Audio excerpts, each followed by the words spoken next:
Samuel Johnson, o mejor conocido como el Dr. Johnson, es una de las figuras más notables de la literatura inglesa de todos los tiempos. Educador, poeta, ensayista, crítico, biógrafo, articulista, lexicógrafo y muy magnífico y respetado tertuliano. La presente selección de artículos se compone de los mejores escritos publicados en diferentes periódicos por el Dr. Johnson, un hombre de letras de una dimensión formidable.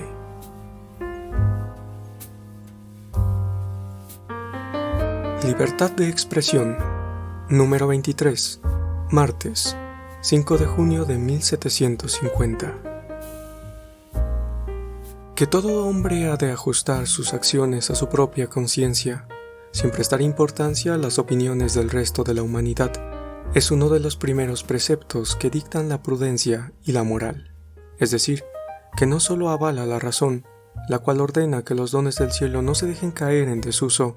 sino también la voz de la experiencia, pronta en enseñarnos que si sometemos nuestra conducta a aplausos o reproches ajenos, nos exponemos a la confusión que consigo trae la infinita variedad de juicios discordantes y el incesante vaivén entre impulsos contrarios, que a la postre nos condena a pedir consejo incesantemente y sin provecho alguno. Me atrevo a insinuar que, por esta misma razón, debería el autor confiar, aunque fuera un poco, en su propia destreza, y darse por contento con saber que no se ha apartado de las normas de composición al uso, en lugar de someter frecuentemente sus obras a examen antes de ofrecerlas al público o esforzarse en tener éxito a costa de su solícita conformidad a consejos y críticas. La verdad es que no cuesta mucho comprender que solicitar opiniones y someterse a ellas contribuye poco al perfeccionamiento de cualquier actividad literaria. Quien duda de su propia capacidad al extremo de buscar el dictamen de otros habrá de enfrentarse a más obstáculos cada día, y se estrujará el cerebro en la vana empresa de ayuntar ideas heterogéneas, digerir pistas inconexas y concentrar en un solo punto los rayos dispersos de una luz refleja, que a menudo proviene de direcciones opuestas. Entre los autores, los más infelices forzosamente serán los que, publicando sus obras al pormenor en los periódicos, estén pendientes de las críticas y reconvenciones de sus lectores. Y es que, como sus escritos no llegan al público de una sola vez, sino troceados y en sucesivas entregas, puede que quienes se consideran aptos para dar una autorizada opinión piensan que siempre estarán a tiempo de redimir sus pasados errores con solo adherirse al dictamen de opinadores más cualificados y así subsanar los defectos de su método incorporando las críticas que tan generosamente reciben. Más de una ocasión he tenido de comprobar, con no poca irritación en algunos casos, aunque a veces también con regocijo, la muy diferente manera de reaccionar del lector, según se enfrente a una obra manuscrita o impresa. Basta con que a manos del público llegue un libro impreso para que esta obra sea considerada permanente e inalterable, y el lector que se acerca a ella sin ideas preconcebidas lo leerá únicamente movido por el deseo de hallar deleite o instrucción. El lector amolda sus ideas a la intención del autor, y como no quiere renunciar a entretenerse, no está dispuesto a distraer su sosiego con laboriosas cavilaciones y correr el riesgo de mermar el disfrute de lo que se le antoja todo un logro preguntándose si hubiese podido ser mejor de lo que es. De ahí que se conforme con lo que no le satisface y le satisfaga lo imperfecto. Pero si al mismo lector se le pide que determine los méritos de una obra todavía inédita, entonces sí se muestra capaz de aguzar su ingenio con objeciones a unas palabras que son completamente nuevas para él.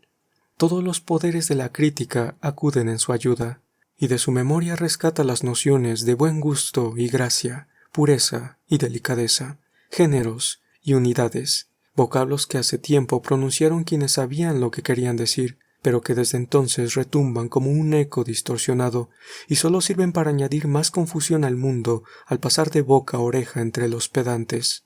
Y como ese lector se siente obligado a demostrar, sacando a relucir sus destrezas, que no se le ha pedido su opinión en vano, aprovecha el menor resquicio para plantear sus críticas y cualquier oportunidad para proponer cambios innecesarios. Para hacer lo cual solo se necesita una pizca de sagacidad, ya que en las obras de la imaginación es posible variar de mil maneras el orden de las partes, la distribución de las peripecias o la utilización de los adornos con igual propiedad. Y como, en casi todos los casos comparables, el hombre cree que sus ocurrencias son siempre óptimas, al crítico, cuya única finalidad es sugerir ideas mas no ejecutarlas, no le cuesta nada creer que sus observaciones suponen trascendentales mejoras, así como tampoco le faltan argumentos en los que basar sus recomendaciones, los cuales le basta a él solo hallar convincentes para que, por generosidad o vanidad, insista tosudamente en imponer aquellas, sin pararse un solo instante a pensar que tal vez se esté decantando demasiado rápidamente por sus propias ideas, ni preguntarse si las ventajas de su novedoso plan valen el esfuerzo consentido. Observa Plinio el joven que un orador no debería tanto buscar los argumentos más sólidos para sus tesis, cuanto echar mano de los que su imaginación le sugiera, dado que las razones más valiosas en un alegato son las capaces de impresionar a los jueces, y los jueces, afirma Plinio, siempre son más sensibles a las que reconocen como propias. Quien tiene que dar su opinión sobre un hecho cualquiera adopta el mismo principio. Como empieza por hacerse ilusiones, se enfada cuando no se cumplen, y como ha puesto a vagar su imaginación, luego se extraña de que su vecino, que como él surca libremente el océano sin fin de las posibilidades, tome otro rumbo. Pero por acertada que sea la ley de Plinio, el caso es que no puede aplicarse al escritor, porque la crítica llana siempre acaba apelando a una instancia superior, y resulta que el público, que nunca se deja corromper y al que no es fácil engañar, tiene la última palabra en materia de ambición literaria. De la gran fuerza de las ideas preconcebidas, ya había podido hacerme una idea cabal antes de estrenarme en estas labores semanales. Acostumbrados a las habilidades de mis predecesores, los lectores se habían hecho a la idea de que los ensayos no debían guardar relación entre sí, y convencidos de que cualquier otro autor habría de respetar ese sistema, se mostraron impacientes hasta la más leve desviación a esta norma, y no dejaron de protestar al descubrir que tal o cual otro de sus temas favoritos se veía desestimado o postergado. Algunos se enfadaron porque el Rambler, a diferencia del Spectre, desdeñaba presentarse ante el público mediante un relato de su propia vida, desde su nacimiento hasta los estudios realizados, que también incluyera el detalle de sus aventuras y una descripción de su aspecto físico. Otros no tardaron en opinar que el autor era solemne, grave y autoritario, que carecía de ingenio y agudeza, y reclamaban vehementemente alegría y humor. Un lector advertía de la necesidad de prestar más atención a los diversos clubes que hay en esta gran ciudad, y de paso informaba que Dispecta debía en no poca medida su vivacidad a ese tipo de cónclaves. El autor fue reprendido por no imitar la cortesía de sus antecesores, pues hasta la fecha no se había dignado socorrer a las damas e instruirlas en la mejor combinación de colores o el tamaño más adecuado para sus volantes y cintas de capota. En otra oportunidad se le sugirió que reprendiera a esas madres de familia que insisten en jugar a las cartas sin quitarse los anteojos, y otro lector se sintió especialmente ofendido por los argumentos sobre reglas y preceptos que no fueran acompañados de ejemplos y testimonios personales. No me cabe la menor duda de que la intención de estos supervisores sea la de mejorar mi desempeño e ilustrar a mis lectores, pero parecen ignorar o no conciben que todo autor se orienta por unas reglas que le son propias, que aborda los temas que se sabe más apto para tratar por los conocimientos que haya adquirido o las peripecias de su vida, que asuntos de los más entretenidos han sido tratados ya con demasiada brillantez para volver a intentarlo, y que si lo que se pretende es tener muchos lectores, hay que procurar atraer a más de uno, explorar más de una fuente de placer y someter a frecuentes cambios la manera de abordar los temas.